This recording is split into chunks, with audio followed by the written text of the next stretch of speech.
Are friends really forever? Leadership coach Kendra Reddy joins us now with some tips on how to navigate evolving friendships. And we've had a great conversation during the commercial break, right?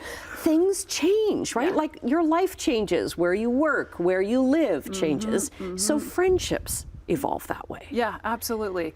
I think that is very true, but we also grow up with mixed messages. People come into your life for a reason, a season, or a lifetime, and there's a lot of pressure to find the one best friend, the one soulmate. And it's just, the truth is, no relationship is static. People need connection and they need space. Yeah. And we go through different milestones and life stages. We move, we get married, we have kids, we take jobs. So it's totally unrealistic to think we're all going to grow at the same time, in the same direction, at the same pace. I think the more we can start to normalize, hey, you're going to change, I'm going to change, and we're going to change, that makes it easier to have conversations about changing dynamics. It also shifts the mindset from, I'm in this one long-term relationship, to, oh, I'm having multiple consecutive relationships with the same person. It keeps it interesting and fresh. Yeah. And what do you do, like, if you realize that a friend that you're with that it's a toxic friendship? Yeah. What do you do with that? Like maybe your gut tells you, you know what, I am just not having fun with this person anymore.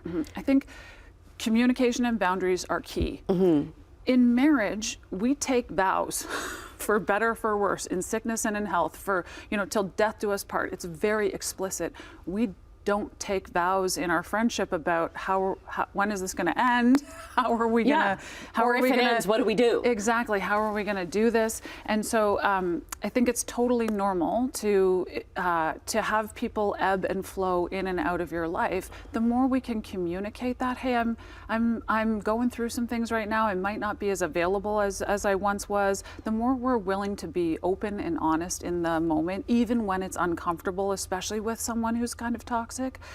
That in that moment is when the relationship stretches and grows and it becomes more resilient, and at least then it's clear. All human beings want is clarity, certainty, and closure, and if we don't get those, then our mind starts to make up worst case scenarios. So it's uncomfortable to have those conversations, but it's so important for everyone's peace of mind. So it's a good idea to tell them that, I'm going to step, or do you just not set up another dinner or not set up another coffee date kind of thing? It's just like, oh, well, we'll see. Yeah, we're not here to place blame or to accuse people. I actually think it's a real self-mastery and a real self-leadership skill to take responsibility for your own boundaries and who you want to surround yourself with. And so being willing to have a conversation about where you're at. I'm noticing I'm a little more busy these days. I'm noticing that I need to push this coffee out. I don't think what we should do is sit someone down and go, well, I think you're really toxic, so I don't want to be friends with you anymore. Because that, it's going to get ugly. Immediately, you go on the defensive. And so it's kind of like the neutral place. The friendship is in the middle of it. And so, listen, this has been great. I got to put you on ice for a minute. Or just say, oh, you know what, my week is really busy, or this month is really busy. Let's connect later. I'm noticing that I'm going through a lot of changes right now, and I just wanted to let you know so you're not surprised when I'm not as available. Yeah. I'm really preoccupied with this other area of my life, and so it might be a bit until we're able to connect like this again, and then secretly you're like, and hopefully you figure some of this out. And we can grow back together again. I like that ebbing and flowing, because there are friends, like I've got friends that maybe I don't see them for a couple of months, but yet we get together again and it's just like no time passed at all. Yeah, I have the same.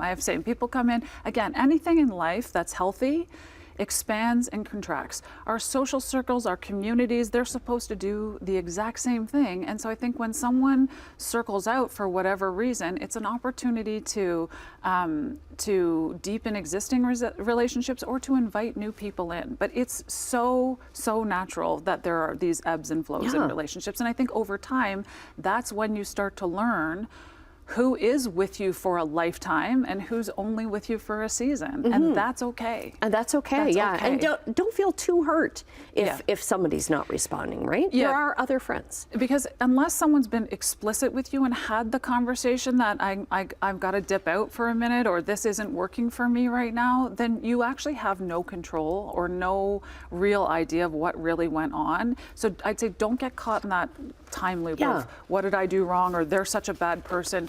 Redirect that energy again to who are the friends that I do have, Yeah. that I am with, and who do I want to invite in to fill this new vacancy? Okay.